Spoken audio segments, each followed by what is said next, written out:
Hallo Freunde des Fliesenhandwerks. Heute möchte ich euch einmal zeigen, wie ihr eine gerade Schiene so biegen könnt. Das ist kein Hexenwerk, das kriegt jeder hin. Man muss bloß wissen, wie es geht. Also lasst uns loslegen. Zuerst schauen wir uns mal die gebogene Schiene an. Was ist da passiert? Wie ihr sehen könnt, läuft das Profil hier durch und das war mal eine ganze Schiene. Und die habe ich, wenn ich zurückbiege, eingeschnitten, eine Gärung reingeschnitten und dann so gebogen, dass mir ein rechter Winkel entsteht. Und das kann man dann später in eine Fliese einarbeiten und dann hat man hier eine wunderschöne Kante, die so eigentlich bei einer Winkelschiene nicht möglich ist. Normalerweise würde man hier einen Winkel reinschneiden und hier einen Winkel schneiden und die Kanten dann stoßen. Das sieht immer alles nicht ganz so toll aus. Deshalb wollen wir die Schiene biegen. Gut, zuerst zeichnen wir uns unseren Winkel an, ein 45 Grad Winkel. Und dann zeichnen wir uns hier einen Strich an. Und wie man hier vielleicht erkennen kann, ist diese Schiene ja gebogen, also die wird einmal gefalzt. Und das wäre im Nachhinein viel zu dick zum Biegen. Das heißt, dann würde man keine gerade Biegekante hinkriegen, so wie hier. Und hier kann man vielleicht sehen, dort kann man sehen, habe ich diese doppelte Wulst hier auch einmal eingeflext, so dass ich eine wunderbare Biegung hinkriege.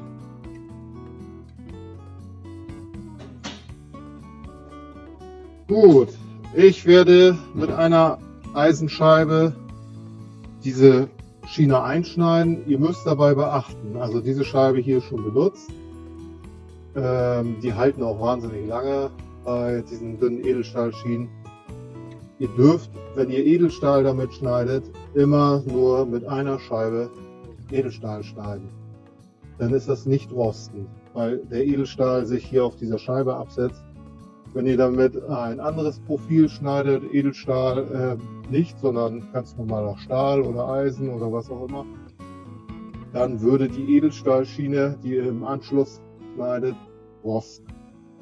Nicht die Schiene direkt, sondern den unsauberen Stahl, der hier auf dieser Scheibe haftet, den ihr dann in die Schiene beim Flexen reinarbeitet.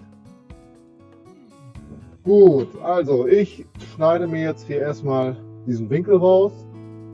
Dann komme ich nämlich besser hier vorne hin mit meiner Scheibe.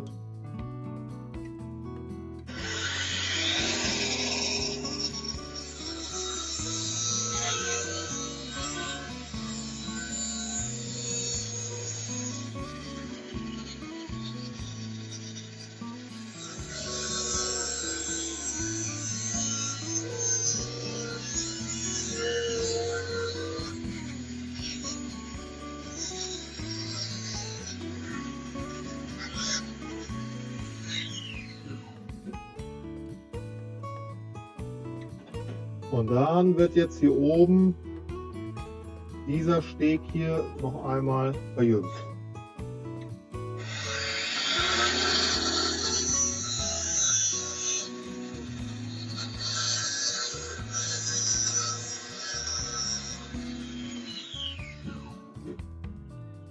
Dabei muss man natürlich darauf achten, dass man nicht zu tief einschneidet, weil sonst ist die Schiene kaputt. Und jetzt kann man langsam mit gleichmäßigen Bewegungen diese Schiene in einen 90 Grad Winkel versetzen.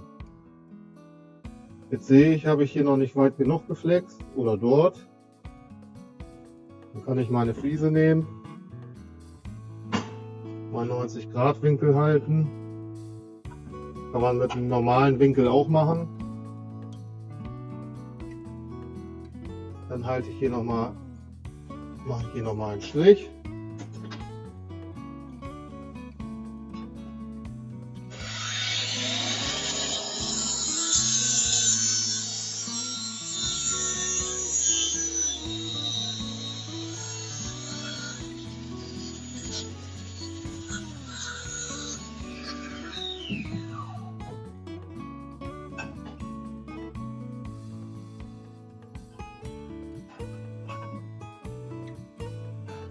Schon habe ich eine Schiene so fertiggestellt, dass sie gebogen ist. Jetzt kann man mit einer Feile hier eventuell Grate noch einmal beseitigen, sodass das wunderbar aussieht. Das hier habe ich jetzt schnell für die Kamera gemacht. Ich habe die Flex und die Schiene natürlich nicht so gehalten, wie ich sie normalerweise halten würde.